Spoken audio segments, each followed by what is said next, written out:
लोग थे और लोकल जो पुलिस थी उस थाने की एक भी नहीं था। ये सारे के सारे लोग भाग गए थे रात में ही। अगर कोई वो फांसी लगा के मरता है तो आप घर वालों को सूचना दो। घर वालों को सूचना नहीं दिया और चोरी से लाश लेके पहले ही भाग गया। तो ये चीज़ साबित करता है कि इन लोगों ने हत्या किया है। और वहाँ पर जो पोस्टमार्टम करने वाले लोग थे उनको भी विश्वास में लेकर के उनको भी डराया धमकाया और उनसे जो है गलत रिपोर्ट बनवा लिया। इसलिए हम लोगों का यहाँ के प्रशासन पर, विशेषकर पुलिस प्रशासन पर जरा सा भी विश्वास नहीं है कि इनसे न्याय मिलेगा। इस वहाँ के एडिशनल एसपी ने फ़ोन किया, कहा कि साहब आप अपने वर्करों को बोल दीजिए वे सारे वर्कर वहाँ पहुँच जाएं, किसी भी प्रकार का तोड़ फोड़ ना हो। हमारे जितने भी वर्कर हैं मैंने सारे लोगों को बोला और सभी लोग वहाँ गए। इन लोगों ने जिस तरह से उग्र जनता थी उसको रोकने का काम किया और तत्काल मैं ज़िले से यहाँ पे आया और यहाँ आने के बाद ये एडिशनल एसपी और वहाँ सीओ सारे लोगों ने ये स्वीकार किया।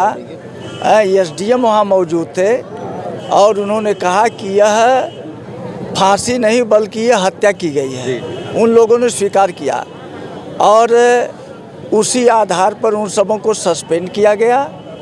और एफआईआर जो हम लोगों ने लिखा उसमें हम लोगों ने धारा 302 जो पहले था अब तो 103 हो गया है, ये भी लगा।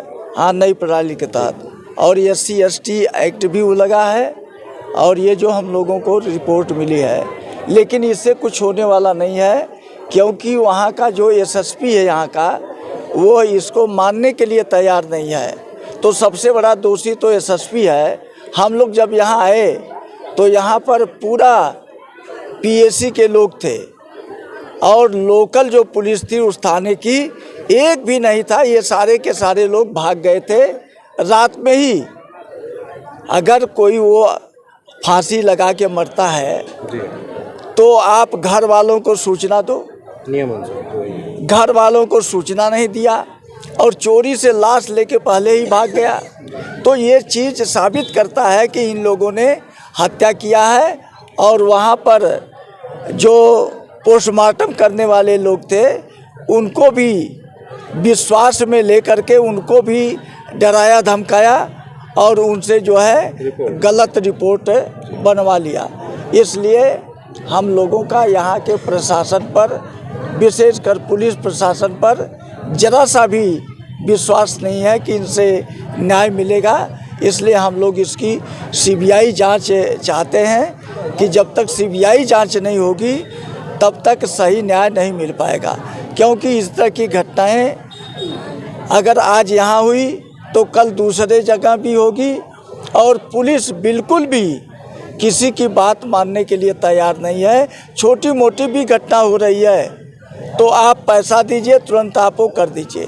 और संदेह के घेरे में ये भी आता है कि आखिर में यहाँ जिन लोगों ने FIR कराया था वो घर छोड़ के क्यों भाग गए?